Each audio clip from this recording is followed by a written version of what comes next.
Hello and welcome, heroes, to the Academy. I am your host, Justin. And I'm your co-host, Ian. Brandon is out. His baby, Robin, is sick, so he will not be joining us today. And we're not talking about a bird. No, his baby. This podcast was created to provide you, our heroes, with new and reusable material for both players and DMs. We hope to inspire you with creative content that you can bring with you on your next adventure. Our show may not be suitable for young children, but neither are our D&D games. No. We want to thank you for joining us today here at Crit Academy Studios, where everything's made up and your roles don't matter. That's right. Your role's like a gun mage without their... I assume you mean generic unconventional Neo-focus? No, it's genetic. Okay. Because it's pulling out Okay. their racial power. Genetic... That's right. Your roles are like a gun mage without their genetic unconventional Neo-focus. Yes, if you do not know what a genetic unconventional Neo-focus is, We're going to get into we're going to talk about it today. But we like to start off every episode on a high note, don't we, there, Ian? Very much so. And how do we do that? By giving away free stuff. Yes, we love giving away fat loots. Who's our winner today? Our winner today is Benjamin J. Spinna. Congratulations, Benjamin J. Spinna. You are this week's winner of Goblinstone's best-selling adventure, Banquet of the Damned. If you enjoy the adventure, please leave Goblinstone a review. As a content creator, I can tell you that we very much appreciate reviews. And getting good ones just makes us feel all warm and fuzzy inside.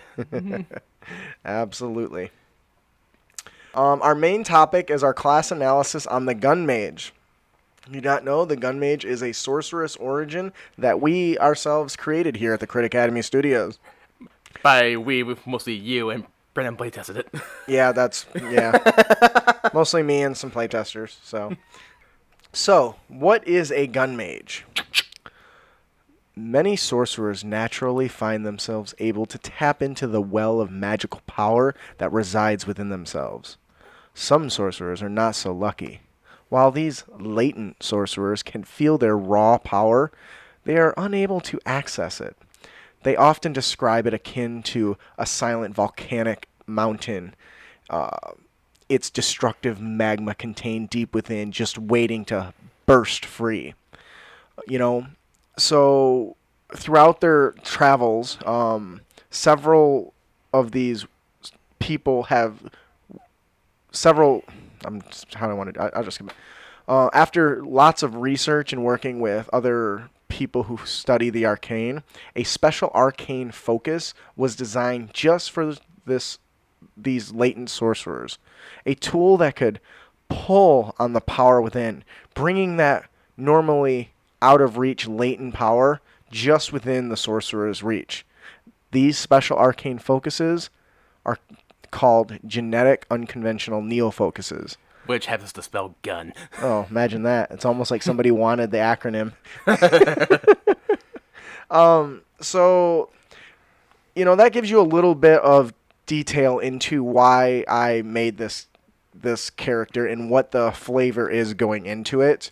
I wanted to find a way to reflavor the arcane focus to be a tool that is not just required, but is somehow fits into the lore of the character. Yep. And one thing we do want to mention, though, is like many spellcasters, yes, an arcane focus is required for many spells. Not all. There's for some basic like cantrips, you don't necessarily need it all the time. But Right. for this archetype in particular, the gun, if you will, helps complete the circuit that that helps them tap into their magic more so than most spellcasters. That's the flavor. Yeah, well, technically, all spellcasting needs some sort of focus. If it's arcane focus, if you're an arcane caster, Right. Or a holy symbol, if you're a divine caster. So without those, even a wizard can't cast unless the spell only requires verbal, I think. Right. Right? Because that's supposed to be the flavor of it, right? Yeah. If it requires any sort of component, which most of them do, the arcane focus kind of fills in that void. But Yeah, because we're saying material that doesn't have any GP costs. right, and make sure, and that's another thing that's a whole nother discussion for like wizards and stuff, and you Yeah. need to have that item. But in this case, we're not going to deal too much into that. But No. I wanted to tie this arcane focus to be a utility item that gets more attention in the game. So originally, when I had built this, it was a 4E wizard. Right. Which made more sense with prepared spells and stuff. But I decided I wanted to change it up to the sorcerer, who I feel like doesn't get as much attention as the wizard. And yeah, I agree with that. Sorcerers do a lot of fun stuff that most people just don't give them credit for. Right. And so this way you can just utilize something you're already going to have in this character. So at first level, just like every other sorcerer, you get some of your primary features pretty quickly. Ian, what is the first feature that you get as a gun mage? Well, first off, you actually gain access to a new cantrip that is just for this class, the chromatic burst. You forgot gun casting. That's kind of where I was going first. Oh, sorry. Yep, that's okay. For the first feature you get is gun casting, where starting at first level, when you cast a cantrip spell, you can do it without any somatic or verbal components. And additionally, you gain the cantrip chromatic burst, which is unique to this archetype. Yes, and this is kind of to your point, is something that there's two things fold going on here. One, this cantrip can only be used while you have your gun. If you have another arcane focus, it won't work. It's unique to this, which means it's a custom cantrip. And I remember how much we went back and forth on how to construct this cantrip too. Yes, it saw probably, I think, 9 different iterations by the time I was done. But the other subtle thing is this cantrip can be cast without somatic or verbal components. So, but it requires your gun. So there's still a little bit of a restriction there. But once you understand what the chromatic burst does, you'll understand why. The idea is to force the flavor through the gun itself. So what is chromatic burst? It's a 120-foot range cantrip with a duration that's instantaneous. It says you release a burst of magical energy from your gun at a creature that you can see within range. Make a ranged spell attack, so it's another offensive attack. On a hit, the target takes 2d4 damage. After you roll the damage, choose one of the d4s, and you can the number on the die that's selected determines the damage type. So this is something that needed to change often. Yep. That we had to constantly experiment, because being able to change your element at will is a pretty potent feature. Which is why I actually proposed in the past doing even lower damage, not even 2d4 initially, but you still like the random element of it too. So Right. So the idea was, there's 4-sided die means 4 elements to choose from: poison, cold, fire, and lightning. real lightning. Now, feasibly, if you really wanted to be able to pick your element at will like this, you could pick acid splash. You could run with shocking grasp, as well as frostbite and firebolt. So you have the potential to have access to these 4 elements already. I just combined them into one cantrip. The problem is early on it's a little bit random, and so if you roll the first 2 dice, you pick one of those elements, and that's what you choose, basically showing the chaoticness of this element. But what's cool is as the effect's damage increases, you get more d4, so you have more choices, basically showing your proficiency and your ability to learn to control it a little better at higher levels. And especially at 17th, when it gets the most die, you're tossing 8 d4s. Right. Now, the damage compared to other cantrips isn't any higher, right? Actually, the firebolt can do more damage. The difference is the low-end damage is boosted. Higher. Yeah. And that was our way of kind of... It's more level. Yeah, and it was also our way of showing that the gun enhances those offensive powers. In the backstory of the Gun Mage, it talks that the gun actually not only allows them to tap into it, but it allows them to enhance it in different ways. Right? Oh, and we're going to get into that too. So that's kind of basically the start. So this becomes the go-to cantrip instead of Firebolt like it normally would probably be, right? Yeah. Giving you a little bit of control with a little bit of randomness kind of tossed in. So... the next feature you get access to is at level 2, you get access to bursts. You learn 2 bursts. These bursts are special effects that enhance your combat capabilities as well as work in conjunction with many of your meta magic features. Most burst effects are powered by sorcery points. You must have a gun held in one hand to gain the benefits of bursts. You can only use one burst once per turn. You learn additional bursts at 6th, 14th, and 18th levels. So, Ian, what's the first burst? The first thing you gain is Swift Burst, and which allows you to release a short burst of raw energy from your gun mage that you can use to propel yourself quickly. You can spend one sorcery point to take the disengage or dash action as a bonus action on your turn, and your jump distance is doubled. Yeah, so this is a mobility feature. Basically, the gun mage points out their gun. A quick burst of energy allows them to like rocket jump, I guess you could say, or rocket dash. I know when Brandon uses it, his character jumps up a little bit and just points the gun and it like propels him in one direction. This is really helps overcome one of the biggest weaknesses of the sorcerer, right? Yep. Actually, that makes me think of one of the later Mistborn books, not the original trilogy, but the one after that takes place hundreds of years later, where the main character, he actually has like two magical abilities, and one of them is he can increase or decrease his weight. And one thing he often did was he would often decrease his weight, but then when he will jump out of buildings, take a shotgun full of blanks, point behind him and fire, which will propel him forward. Oh, that's exactly the feeling that I was going for in this. Right. And Brandon's actually joined us in the chat from home, so welcome. He says, "Yeah, and fly," and going wee. Which was kind of the whole point behind that. This gives the sorcerer mobility, right? Mobility without having to use a spell. Right, it consumes a sorcery point. Yeah. Which is just is a very valuable resource to begin with. Yeah, I don't think people appreciate sorcerers, and this is why they should appreciate sorcerers because of their meta magic. Yeah, and it's really powerful. If you consider, and we'll talk more about that as we go forward, but the gun mage is designed to focus less on casting regular spells and more on converting sorcery points so you can pull off the different types of bursts, especially when you get full chromatic burst at level 6, and we'll talk about that later. The second burst you get is called focus burst. Your gun begins to release the energy stored up. A small burst of power leaks out, and you gain brief insight to your opponent's future as an ethereal version of your target. When you cast the spell while wielding your gun, you can expend a sorcery point to gain a +2 bonus to your spell attack rolls until the end of your turn. Okay, you definitely got that flavor from Mistborn. Oh, absolutely. That's the atium. The atium berm? Atium, however you want to pronounce those fancy words. Oh, yeah, I just go by the audio guy says atium, so that's what I call it. Yeah, so basically it gives you a brief glimpse of the potential movement, basically enhancing your chance to hit. Now, it takes a sorcery point. Once again, it's becoming, okay, I can increase my chance to hit. It's similar to the archery fighting style. Yeah. Where you can boost up your attack chance, but instead of it being a permanent feature, it's something you have to spend a resource to get. So that was one of my favorite. Those are my two favorite ones. I had like 7 of these things before I cut it down to just a couple. Yeah. I had way too many options. So, excuse me. Brandon actually says he hasn't used Focus Burst yet. I think that's because he keeps using Swift, and you can only use one per turn. Right. So, to be fair, he has used it to great effect. Yeah. Stopping himself from getting clobber, that's for sure. 12 dragons, run!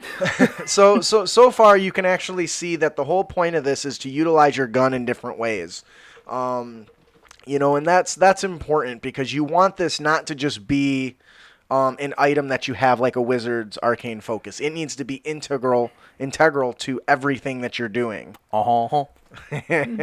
That's funny. Brandon's gun is made of like a crystal, so it pulls out and sounds like a Elvis noise due to a mistake. And short version, the joke there became he meant to say, yeah, it has runes on it written in Elvish, but he accidentally said Elvis instead, and we did not let it go. Right.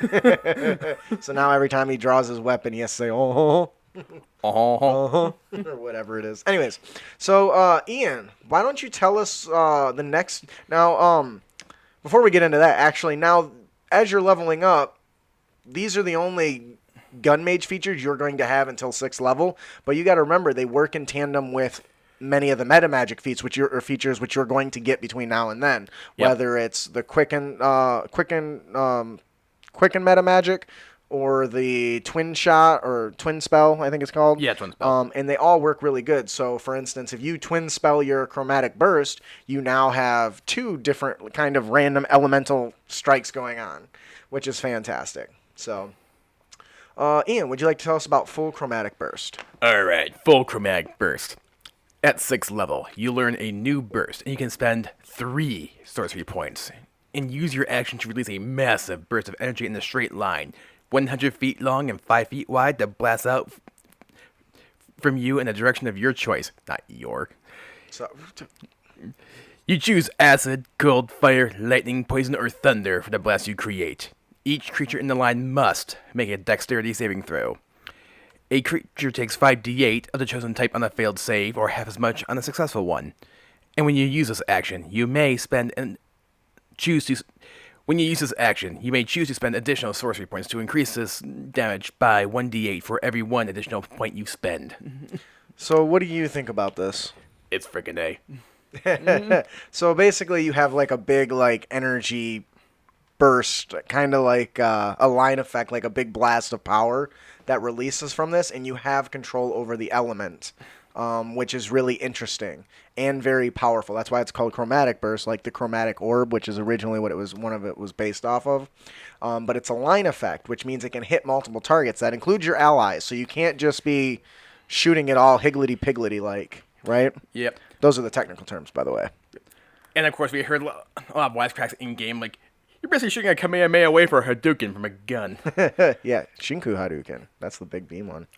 Although I'll admit, the mental image I have is like the, I don't know if you watched it, but have you seen the anime movie Blame on Netflix? I have not. The main character has what they call the gravitational beam emitter. Okay, that sounds cool. And it basically fires a huge, massive red beam that just wrecks it. And let's just say you don't want to be caught in the line for this thing, because you'll just be gone. So let me ask you: do you think that the cost of 3 sorcery points is a good cost for a line effect for 5d8 damage? It can be pricey, but keep in mind, when you get this, you're at level 6, so you're going to have more sorcery points than what you started with at this point, and you're just going to get more as you level up. Yeah, I think you have 1 sorcery point for every level, plus you can convert slots. I think a little bit more than that, actually, but yeah. Let's see, it's right here. Let's double check. So sorcery points. Yeah, so you have 1 for each level, but you can convert your spell slots, and at this point, you have 3 third-level spell slots, and third-level spell slots convert into 5 sorcery points. And just on a side note here, the damage that this thing does is kind of in the same ballpark as a fireball. I would say more like lightning bolt, Well- because it's in a line. Well, yeah. But the damage-wise, yes, you're right. And the way I see it, though, because it's in line, burning a third-level spell slot, you're basically doing the same thing. Yeah. And that's kind of to it, right? So it costs 3 sorcery points. Your third-level spell gives you 5 sorcery points. So it's actually almost a little more than half the cost of a fireball. Even better. Once again, though, it's important to note that it's a line effect, so it can hit multiple enemies, but it can also hit allies if you're not careful. So you need to really be careful of that. Yeah, Brandon did mention he may have almost killed Raven by accident by firing off that thing. So And he also says 3 points worth it. yeah, and it is. The problem starts to get is when you get at higher levels, you start to lose effectiveness. So you can boost it and waste more sorcery points, but the higher you get, the less efficient it is. But that's true of any of the spells. Right. So you do keep that in mind. But at higher levels, you can be shooting these things off until you're out of spell slot. Sure, you'll do a lot of damage, but much like a paladin, you're going to be out of oomph pretty quickly. Although I'm now picturing at level 20. What are you going to do? Take 28 d8 damage. That's funny. So there is something really big about this that I want to point out that makes it good, really good, is that this is technically not considered a spell. I did not classify it as a spell. It's an action much like Smite. And the other thing, too, is you can actually choose the element being casted with this. So against the right opponent, you can really F them up. Yes, and that's one of the goals is to avoid weaknesses and avoid enemy strengths and attack their weaknesses. And this really allows you to do that. I think Brandon's character blew away an entire fire elemental with one of the cold blasts. Yeah. And it allowed it really to shine at that moment, which was pretty fantastic. It's worth noting, though, if you take the Quicken meta magic, you can burn a spell slot after you attack with this. Yeah. Giving you some pretty powerful burst damage, but once again, consuming your slots and your sorcery points at a very high rate. So you want to be careful of that. But once again, this character is all about flexibility, which fits the whole sorcerer flexible casting idea, right? Yeah. But Brendan, who has been playing his archetype, he says the 3 points is totally worth it. It's true, it is, and that's the point. When I built this archetype, I wanted the player to be less into focusing on getting damaging spells and taking utility spells and consuming their slots into sorcery points so they can use their bursts more frequently. And so far, that's how Brandon's been running. He's used a spell here and there, but for the most part, he's utilizing all the features of the class instead of just the spells that they do have access to. And I don't blame him. Right, and that was kind of the goal. I didn't want it to be just another spellcaster. That being said, though, it mixes really well with a lot of the different meta magic, so you can get some really interesting combinations. That being said, the next feature you get access to is the Repelling Burst. Starting at 14th level, when you are hit with a melee attack, you can use your reaction to release a quick burst of power, dealing thunder damage equal to your sorcerer level. The attacker must also make a strength saving throw against your sorcerer spell save DC. On a failed save, the attacker is pushed in a straight line up to 20 feet away from you.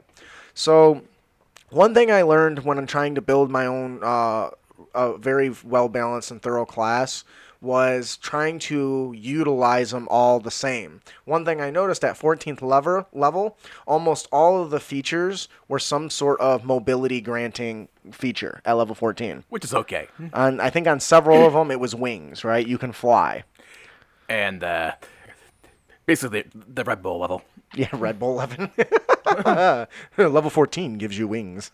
And then I found a couple that didn't give them wings, but instead allowed them to escape somebody's grasp and did a little bit of damage. And that's one of the templates that I took was, let's make an attack that allows you to force the enemy away and do a little bit of damage in the process. In this case, you basically are doing a point-blank shot of raw thunder noise, which just pushes them back away from you, getting them out of your melee range. Could you say that your attackers have been thunderstruck? Yes, I would. Thunder, da da da da da da da, thunder, da da da da. Anyway, and so this one allows you. One of the sorcerer's biggest weaknesses is their AC. I think the Draconic one is the only one that has a high AC, right? Or a decent AC. I think the last sorcerer I ran had like an AC of like 11. It was pretty horrible. Yeah. So this is a powerful burst that allows you to avoid, those taking that damage and overcome that weakness a little bit. Ian, what's the final feature you get for the Gun Mage? The final feature you gain is Unlimited Burst. Beginning at 18th level, you've mastered the control of the raw energy that flows through your gun. When you successfully roll a critical hit with your chromatic burst, you regain 2 sorcery points. Ooh. So now this encourages you to use your... This is encouraging you to use your offensive cantrip, right? And it ties back into ensuring that you recover those burst points so that you can continue doing your basic burst for swift burst and for your focused burst, right? Yeah. And as I was building this, one of the articles I was reading from Wizards, it says your capstone ability should really tie into the core of the build, and making sure that you have some sorcery points to do your burst is super important. much like the fighter at higher levels Yeah. automatically starts with a Maneuver die. yeah, maneuvering die. If you're a battle master, yeah. Yeah, it was very similar to that. So that was kind of the focus that I used. The focus that I used in this feature. What do you think about that as a capstone? Well, not level 20, but Well, I do think it is nice that you get sorcery points back because sorcerers, they need these to do what they do good. right. And that's kind of why I went with that. I've only ran it a couple times at 18th level, so I haven't fully extended with. I ran a solo adventure, and I don't fully know a lot of playtests, but from a personal experience, but I didn't get any negative feedback on this one, though I had to change it a couple times. Yeah. Like one of them was too close to like the wild sorcerers feature, and I didn't really know that when I picked it. It just was a coincidence, but anyways, overall, what are your impressions of this build? I definitely think it's a very fun archetype to play as, and I have not done so yet, but I want to. I know that we actually didn't touch on the gun acronym too much. I spent a lot of time trying to come up with an acronym. Yeah. I think at one point I had like 11 to 13 different combinations of words. threw a lot at it. Just try to come up with something that makes sense. Like, we were practically throwing random words at the whiteboard, seeing what sticks. See what stick to it. This one ended up coming up just because it made sense that sorcerers are often their abilities are tied to like their bloodline. So for it being like the genetic is where that came from, and while that means something specific to us, it doesn't have to mean that same thing in your world, right? Yep. But I had a lot of fun coming up with it, and took a lot of heartache and pain watching words that I really like go away. So, do you have any other comments you think that would make this interesting, or anything that stands out that you would consider needing changing, or something you would like to see out of it?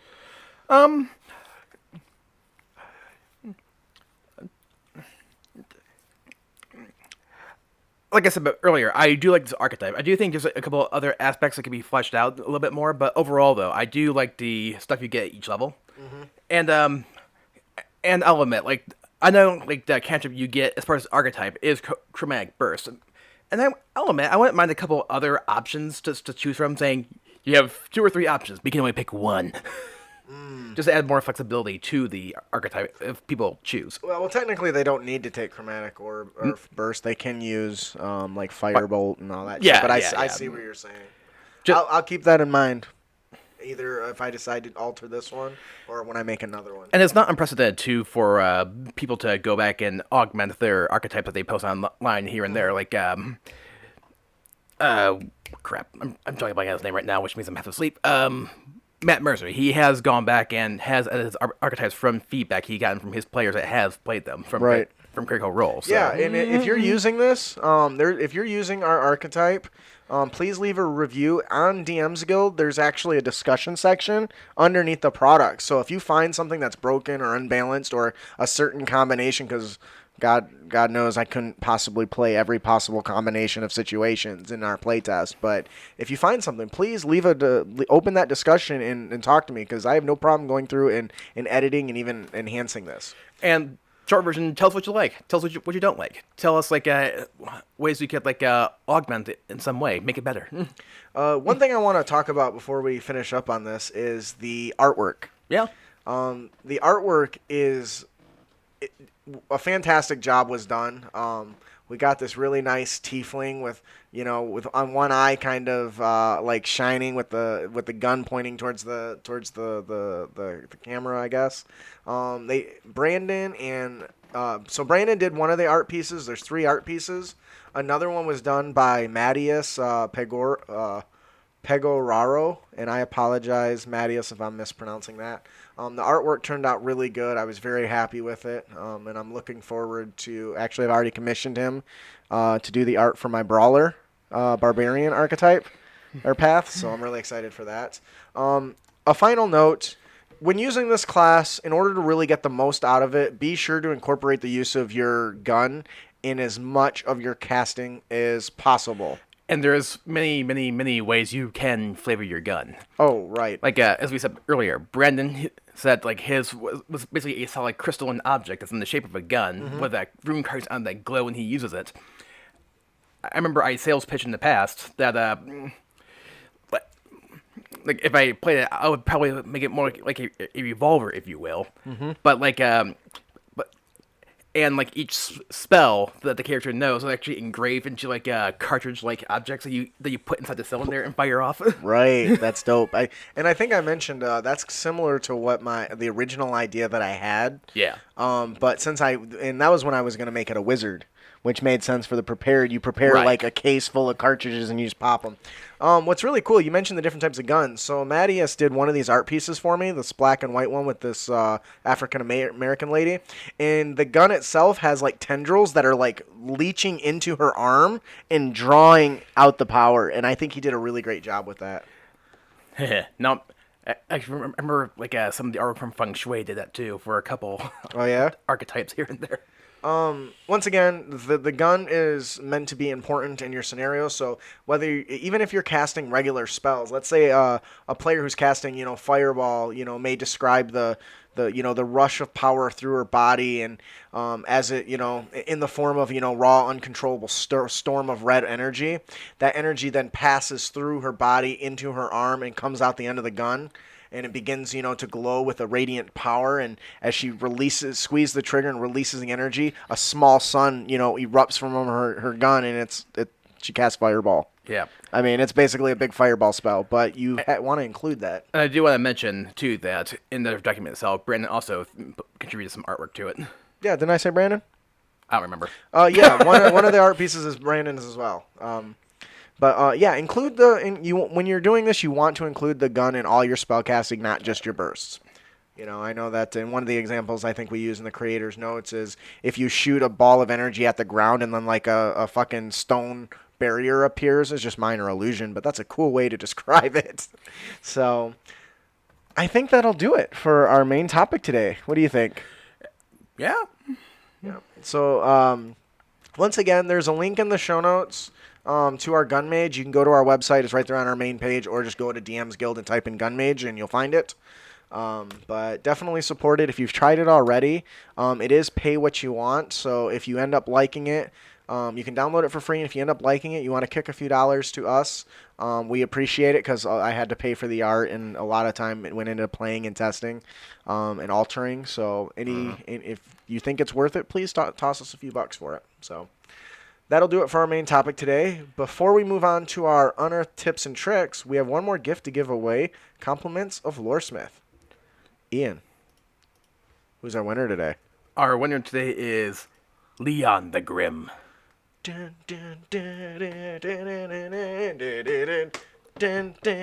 Sorry. Okay. Congratulations to Leon the Grim. You are this week's winner of Loresmith's amazing Claws of Madness adventure. Madness. If you enjoy the adventure, please let Loresmith know. Moving on to our Unearthed moving on to our final segment, we have our Unearthed tips and tricks. We bring you new and reusable material for both players and DMs. Our character concept today comes from Scott Free, the obviously a wizard. When I decided to join a new group, I spoke to my DM in private about a secret my character had. He was a warlock masquerading as a wizard. The half-elven son of a prominent human nobleman and an elven mage. He was a child born to strengthen political connections. That sounds familiar. Yeah, that's pretty much what most marriage with nobility was. He was banished from his home in shame by his parents for his failure to possess his mother's arcane gifts. He vowed to gather as much power as he could and storm his father's mansion to claim it as his own. I like this. I'll show you. I'm going to come up with my own way of spellcasting. It's going to have blackjack and hookers. For all you Futurama fans out there. He took the Pact of the Tome and the Book of Shadows Invocation to have access to a plethora of spells. He bargained with his patron, a fiendish arcanolith. I don't know what an arcanolith is, do you? Nope. I have no idea what that is. To make his eldritch blast look like hellfire, thus disguising it as a firebolt. That's so cool. Clever. All his patron required in return was for him to recover as much knowledge as he could, which suited him just fine. Joining a wandering party of adventurers, he would wander all over dwarven ruins and into giant infested mountains in search of power. All the while, his party was none the wiser of his true arcane origins. I actually played this character, and none of the players were aware of my secret until I told them several months into the campaign. Which is pretty dang impressive when you consider how spellcasting works for warlocks. I know, right? Like, it's like, why does he always use that firebolt? Like, doesn't he have an arsenal of spells that is? I don't need such weak spells. Though the Tome of the Warlock, or the Tome in the Book of Shadows, gives him access to a lot of different stuff, doesn't it? Yep. Yeah. Why do you keep casting only 2 spells per encounter? I want to conserve them because I only have so many. You never know. I never know when I'm going to need them. No shield, no nothing. I mean, that's impressive if you manage to keep that away from your team for that long. Ian, so what are your overall thoughts of this class? I like this character concept just because there's an obvious hook there, and it does give you a few interesting ways to play a character in a way that they're not normally played. So, Oh yeah, and I'm definitely a fan of that. I know that Ryan did something similar, where I think he was a sorcerer, but pretended to be a wizard. So he carried all these books all the time, was constantly reading him. But he failed like out of wizard school or something. But he could still. It was a really interesting character. He only played it a little bit, but I know I mentioned this before, but what you just said reminded me of a character concept online where basically a orc barbarian claimed that he was a wizard, even though he was a barbarian. But apparently part of the character's background was he did go to wizard school, but he attended there on a football scholarship. What? That's funny. So I'm reading Pact of the Tomb, and it says you can choose, you gain 3 cantrips from any class's spell list, which is interesting. Fascinating. Which kind of fits that. He's trying to learn new spells and stuff. And then the invocation, what was the name of the invocation? I forgot it already. Shadow Pact of the whatever Shadow Book or something. Ancient spirits invocations. Because I'm trying to. Book of Shadows.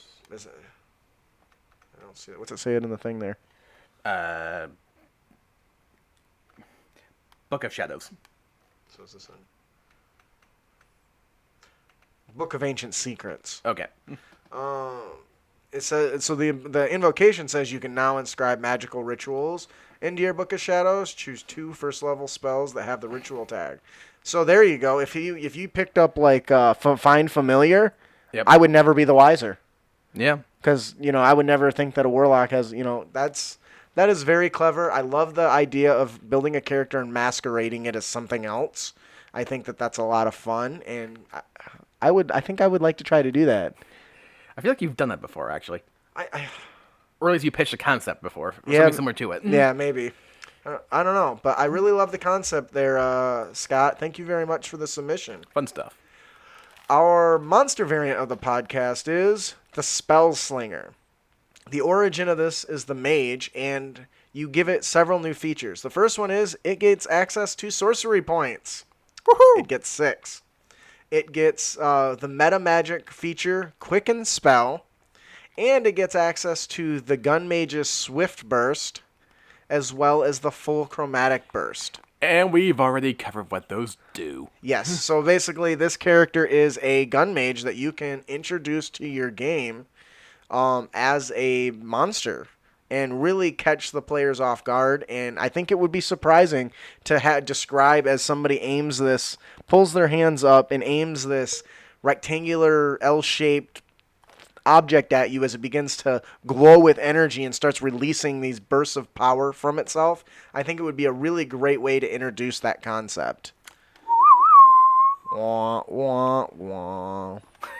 Do you think this would be a fun monster to go up against? Yep. I mean, it'd be a little bastard trying to hit with that Swift Burst. I mean, the CR rating, I think of that's like a level is a 6 CR rating monster. So it would still have all its normal features and everything. So, And it sounds like Clint Eastwood for no reason.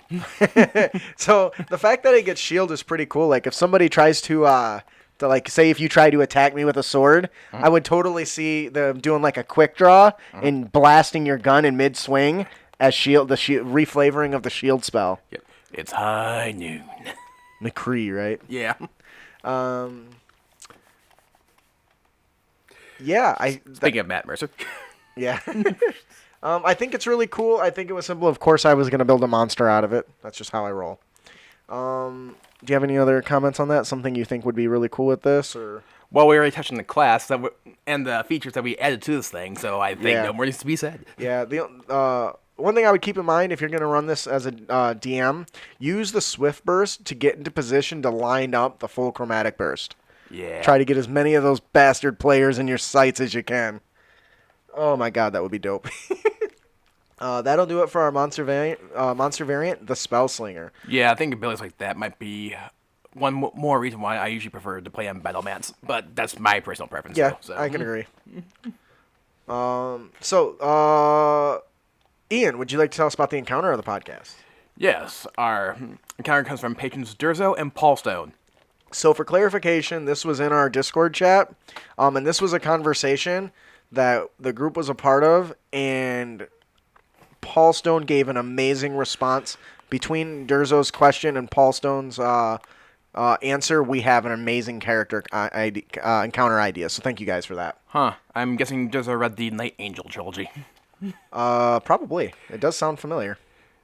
Well, a character in there's named Durzo. So. Yeah, it's wet. He's a wet boy, right? I really hate that name. You don't like it? Why? Why? It sounds stupid, and just do you know why they're called wet boys? Yes, because they do wet work. But, no, because they get coated in blood. There was like a single line that says, "Well, we're always coated in blood," so that's the nickname. Right, because they do wet work. Yeah, well, I just assumed because they were just killing people and stabbing people. But let's face it does not sound like a very intimidating name. Durzo? Hell yeah, it does. I was referring to Wet Boy, but okay. Oh, I guess that makes more sense. I don't know. I thought it was dope. But anyways. And actually, I know for a fact I'm not the only person who's complained about that. But other than that, though, I've enjoyed this series. Yeah, it was really good. It was a great trilogy. I've only read the first two books, but I have the third, so. The third one's good. No, I liked it, but I still don't think it was as good as any of Brandon Sanderson's books. Agreed. Although I did like the second book better than the first book, though, so. Third one was better than both of them, I think, in my opinion. And like I said, it's on my to-read list, so. Yeah. All right, so about that encounter. Yeah, Durzo, hey guys and gals, I need some help for tonight's session. The group is currently on their way to a temple to collect a holy relic to destroy an evil orb that they have in their possession. They fail to even ask what the relic looks like or how it works. So, here's my plan. They'll get to the temple, and they'll be sent to a room with a pedestal holding a magnificent sword with beautiful markings, a stack of paper, and a pen and inkwell. Their obvious assumption is going to be that their sword is the goal, but they, of course, could be wrong.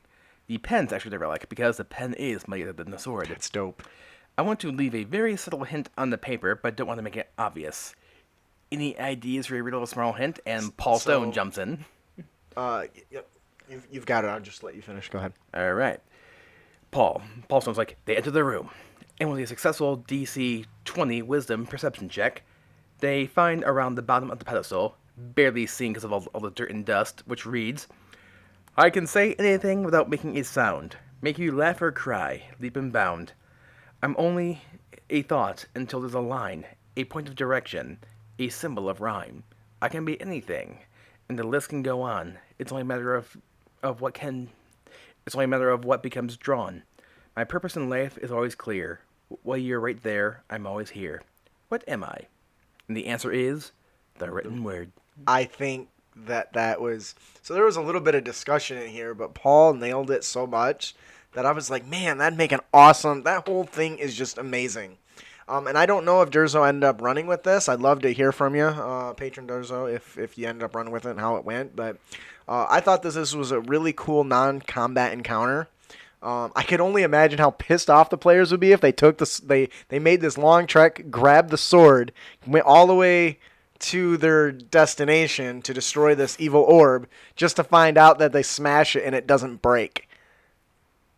Yeah. How pissed off would your players be? That's like going all the way to fucking, what is it, Mount Doom or more into Mordor, Yep. and then dropping the ring in the volcano, and turns out that's not the Mount volcano it was forged in. Whoops. Like it would be so terrible and shitty and painful. I do think the DC is a little high on this, but I guess it depends on what level all your heroes are. So, so take that into consideration. I think that the pen is mightier. What I think would be really cool is if you were leaving like subtle hints throughout like the entire dungeon that they crawled to get to this holy relic or something, like written words on like scrolls along the hallways and shit like that. Little subtle things like that I think would be really interesting. Yeah. So, obviously the sword may be there for like to distract, like thieves and stuff, right? Mm-hmm. Like terrible players. Because who's gonna grab a quill? Yeah, right. Although I suppose some adventures should steal where it's not nailed down. Yeah, that kind of reminds me of the Indiana Jones flick, where he goes to pick up the Holy Grail, and there's all these different grails. Yep. But the one that's actually the Holy Grail, it's a cheap old, looks like it would be owned by a carpenter, and it's very subtle. Yep. So little things like that. So this is a great encounter. We don't have a name for it. It's made out of wood. The pen is mightier. Yep. That's a good one. All right. The written word? Ooh, that's even better. You have anything else to add to this? Nope. And that is our encounter of the podcast. The written word. Very cool. Thank you for the submission. Last thing down the paragraph. Yeah, right here. Is that what you're talking about? Yeah. Yeah, no, I know. Yeah. So our magic item of the day is from Scott Free as well. Sylph's Sphere of Capturing. That sounds familiar. This crimson and ivory sphere has enchanted by Sylph the Saffron, a master of abjuration, designed as a method for I cannot do that as good as him. I suck. So, today's magic item is Sylph's Sphere of Capturing. Now keep going. You think so? And leave the part in there when you're editing. I can't do that as well as him. No. Because it's funny. I know. It's funny. I can't admit that he does something better than me. It's funny. Fine. Designed as a method of combating roving monstrosities and rampaging infernal incursions, this orb is designed to allow even lowly city guards to contain threats for far beyond their normal capacity. Okay, now my ears hurt. Yeah, god damn it, fucker. Keep going. No, I'm starting over, god damn it. Dang it! Our magic item today comes from Scott Free. Sylph's Sphere of Capturing. I wonder. This crimson and ivory sphere was enchanted by Sylph from Saffron, a master of abjuration, designed as a method of combating roving monstrosities and rampaging infernal incursions. This orb is designed to allow even lowly city guards to contain threats far beyond their normal capacity. When hurled at a target, a sphere opens on contact and exposes them to a specialized version of the banishment spell. To any not strong enough to resist the spell, they are contained within a demi-plane, regardless of their plane of origin, within the sphere, and are forever bound to the sphere. Once contained within, the creature can be temporarily released when thrown again with enough force to open it. That's worded weird. The creature can be temporarily released when it is thrown with enough force to activate the rune. So here's the breakdown. Sylph's Sphere of Capturing can be used as a throwing weapon using either the wielder's strength or dexterity. I think traditionally thrown is dexterity, right? No, it's both. Is it? Yeah. Oh, okay. Well, there you go. On a hit, the target must make a charisma saving throw. I would say that would be... Yeah, no, that'd be right. Charisma, right, Will? Dagger can be made. Yeah, wisdom. Yeah. A charisma saving throw equal to 10 plus the wielder's level. Traditionally, well, whatever. It doesn't matter what it traditionally is. 10 plus the wielder's level, or suffer the effects of the banishment. So this gets stronger depending on who throws it? Yep. That's weird. I'm going to be honest. Do you think that's a little weird? Because you're throwing it harder. No, I think this should be a static DC, personally, but... On a successful save, the Sphere of Capturing is destroyed. Oh, you throw it and it breaks. Oh, imagine that. It's like fucking, what is that one place you're just constantly throwing rocks at the Pokemon? And The Safari Zone. yeah, it's kind of like the Safari Zone. You just throw it. Nope, shit, tough out of luck. It says, regardless of the target's plane of origin, they are confined to the harmless demiplane contained in the sphere. I don't think I need to read all this. No. No, I don't. Um, Forget the breakdown. We'll just say, I'll just end it there. Yeah, we'll just end it there. The charisma saving throw of 10 plus the wielder's level, I would just make this a static value, personally. Or suffer the effects of the banishment on a successful save. Does it also say that... Oh, on a successful save, the sphere is destroyed. So this is really interesting. This is pretty much a Pokeball. Yep. Well, there's a couple notes that's towards the end you might want to read. A creature contained within the sphere of capturing can be released from the sphere by pressing a rune on the item or by making a ranged attack against a character. What? You throw it. Oh, we already knew that, though. Okay. When released this way, the contained creature obeys verbal commands of the bearer and is friendly to them as long as the wielder's level is equal to or greater than the captured creature's CR. The captured creature can be forced back into the demiplane by triggering the rune again. So basically, you have a pet. Yep. I noticed there's no limit on how often you can do this. We might want to add can only use on one creature. Yeah, or once a day. I think once a day would be a good addition too. He does say, yes, I know this is a Pokeball. I just wanted to try it and get it into the game. I figured that making the item destructible would help balance the power a little bit. Oh yeah, I guess if you only got one and you throw it and it breaks, you don't got it no more. Walks up to a Tyrannosaurus. I'm going to make you my pet, and I'm going to name you Fluffy. What do you think about this, Ian? Well, I liked Pokemon as a kid, so of course I'm digging this thing. Yeah, I think it's dope. If you recall, we had like a monster monocle that was like a Pokedex already. So it's not the first Pokemon theme to come through here. I personally just last year played Pokemon Sun, so I'm all for this. The only concern I would have is apparently Tater believes that Fluffy's a better name than Dennis. Well, Tater would be wrong.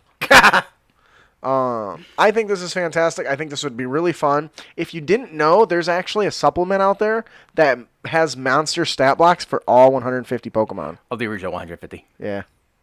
But that's awesome. So, yep. I think this is really cool. I think you could have a lot of fun with it. Like I said, I do think I would put a higher restriction on the creatures that could be capped too, like half your CR. So if you're level 10, you can capture a CR of 5 or no more than 5, personally. Because now you're starting to get some pretty powerful ass creatures. Yeah. Like maybe even divisible by 3. But I definitely think it would be fun. Maybe have different levels of them. You got like the Sphere of Capturing normal, and then you have like the Master Edition. It automatically succeeds. But can only do it once. Anyways, I like this magic item. I would love to see something like this in a game I was playing with, because it would be hilarious as a player for this shit to just pop out. Could you capture? Is there any limit on what you can capture? Like, if Brandon's just pissing me off, can I throw it at him and capture him? As written. It says a creature. Yep. I'd be threatening people like, don't piss me off. You'd be living in this ball, bitch. I like this. Good job, Scott. Thank you for the submission of the Sylph Sphere of Capturing. Do you want to take our Dungeon Master tip? Today's DM tip is Becoming Legends. Once the campaign has ended, a new one can begin. And if you're running a new campaign for the same group of players, you can really help them get invested in the new setting by using their previous characters' actions as a basis of legends. Let the new characters experience how the world has changed because of their old ones. In the end, though the new campaign is a new story with new heroes, they shouldn't have to share the spotlight with the heroes of days gone by. Days gone by and I'm thinking about you. Anyway, so this is actually a really great tip. When a campaign ends, you should be able to end it interestingly. And then starting a new campaign in the same world, but in a different time, where your character are those legendary characters, I think would be really cool, because you could have statues erected of those players' characters in town. I mean, you were just talking about people knowing. How awesome would that be if you turn around and Thor had a statue in the middle of fucking Waterdeep? Huh. This inscription is most interesting. A man of eloquent diction that somehow gets it wrong. Also love steak. Was that Thorg? That was definitely Thorg. I think that it would be really cool. And once again, if you're sitting there talking to a noble and there's like, we haven't had this sort of trouble with the orcs since Thorg and his group of adventurers saved the city from the evil orc deity or the evil orc captain or whatever his name is, Yeah. And Dennis. that became fucking Dennis. That kind of becomes a story that gets referenced into their actions referenced in future campaigns. I think that would be fucking cool. So if you can include that shit, do it. Do it. That'll do it for our Dungeon Master tip of the podcast, Becoming Legends. Our player tip of the podcast is Don't be a dick. And you can avoid dickitude by listen to other players' turns. This comes from Twitter. Drop the die. This comes from Drop the Die on Twitter. Listening to other players' turns is important. It's a slap in the face to the players and the DMs for you only to evaluate the stuff that you do at the table. This is really interesting. You're not the main character. It's an ensemble cast. I promise if you ignore other players, they will resent you. I can understand this. Yeah. One player goes, I banished the big bad evil guy. Next player, I attacked the big bad evil guy. Dude. Yeah, I banished him. What do you talk? Why? What do you mean? Why would you attack? Are you not paying attention? What? Yeah. See, Yeah. why weren't you paying attention? Right. I mean, how annoying is that?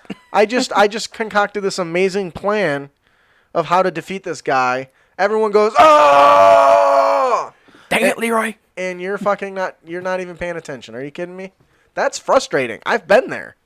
Especially when the team's coming up with this big giant strategy and other players like, so what are we doing?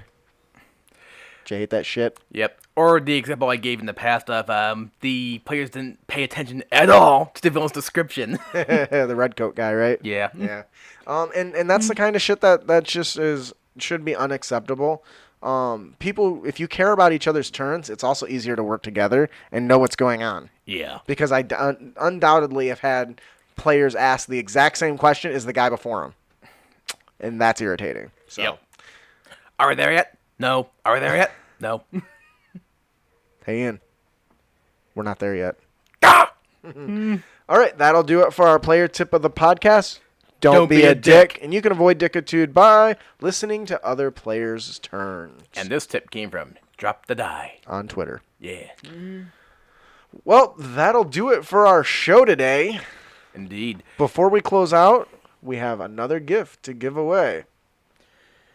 And this one from Jess Stevens goes to Salt and Sassy Gaming. God damn it, Ed. Is it over yet? Is it over yet? Is it over yet? Hey, Ian, who's our winner today? Our winner today is Salt and Sassy Gaming. I just said that! I know you did, but I didn't say who's our winner, so I could have just edited it in earlier, but Yeah. You got a little head of yourself. All right, well, that'll do it for our show today. Please join us on our next episode where we hear feedback from you, our heroes. We will be discussing Go for the Eyes, a rules supplement for precise targeting and damage thresholds to inhibit a creature mid-battle. Oh. Do you like the idea of targeting parts of an enemy? He keeps kicking me in the dick! This is a special rule set I'm particularly excited for because who hasn't tried to cut off a Baylor's wing so he can't fly? Yeah. There's rules for that. So I'm really excited to discuss that. If you have any feedback, unearthed tips and tricks... actually, why don't you take that? If you have any feedback, unearthed tips and tricks, or topics you would like us to discuss, please send them our way. You can email them to us at critacademy@gmail.com, or you can find us on Twitter and Facebook at Crit Academy. Damn it, Tate. We hope you enjoyed your experience here at Crit Academy. If you did, you can help others find our show by leaving a hopefully 5-star review on iTunes. Or just send us a message telling us how much you enjoy the show. And also be sure to give us a like and a share. If you'd like to support our show, there are many different ways to do it. You can you can support the show. There are many ways to do it. Patreon.com, if you want to become a patron, for as little as $1 a month, you can sign up. You get additional bonuses depending on which tier you select. Brandon does commission art, so you can commission him for special art. You can see some samples in our work or on our Facebook page. Also, head on over to our website and pick up some of our DM's Guild content. Our Unearthed Tips and Tricks book and our G.U.N Mage are both bestsellers, so check those out. You can go to our website and pick up some, interesting fat loot with our logo on it, and tell everyone that you're a fan of Crit Academy by supporting that stuff. Or you can buy us a cup of coffee. We have a website for that now, where you can just directly donate. I'll put that link in the show notes. Mm-hmm. Make sure to subscribe to our show at critacademy.com so we can help you on your future adventures, as well as be entered to win cool prizes each and every week. You also find links to our awesome fellowship members there. D&D Character Lab, our Interparty Conflict. Gabe and Jeff every week answer your questions. I've been on a secret project with them, recording an actual play, so I'm hoping that comes out in the next couple months. Gabe and Jeff answer your questions on their show. Did I already say that? Well, you actually mentioned D&D Character Lab, and then you jumped to Interparty Conflict. Yeah, I know I goofed that up. If you haven't listened to Interparty Conflict, they answer your questions in a very professional manner, and they're very fun to listen to. Gabe and Jeff are awesome, so definitely check them out. D&D Character Lab, every week they create these intricate characters and then argue whose baby is better on this really interesting scale, which is pretty awesome and funny. Also, check out our newest members, our Brute Force and Ignorance, the actual play podcast. Those guys are freaking hilarious, and every episode it just gets better and better, so definitely check it out. You can also head on over to our site and check out all the other fellowship members, from podcasts to bloggers to Facebook groups even. So I am your host, Justin. I'm your co-host, Dan. Thanks for listening. Keep your blades sharp and spells prepared, heroes. We done. Yeah. Well, that's exciting. Yeah. Actually, it went pretty quick. Well, it's because the sorcerer origins are very limited on their... Because most of their stuff comes from their meta magic. So. Well, that was only two of us today. That too. It's all this conversation back and forth. God damn it, Brandon. He added about as much to this show as he does the other ones. Oh... I'm kidding, Brandon. I love you. We kid. All right. Well, that'll do it. We kid because we like you. You're heading to DC on Tuesday. That sounds fun, Tate. I like DC. Like the comic book HQ? I'm sure it's about as good as like their movies. So, all right. We'll see you guys later. Adios. Thanks for joining us. Bye-bye now. Bye.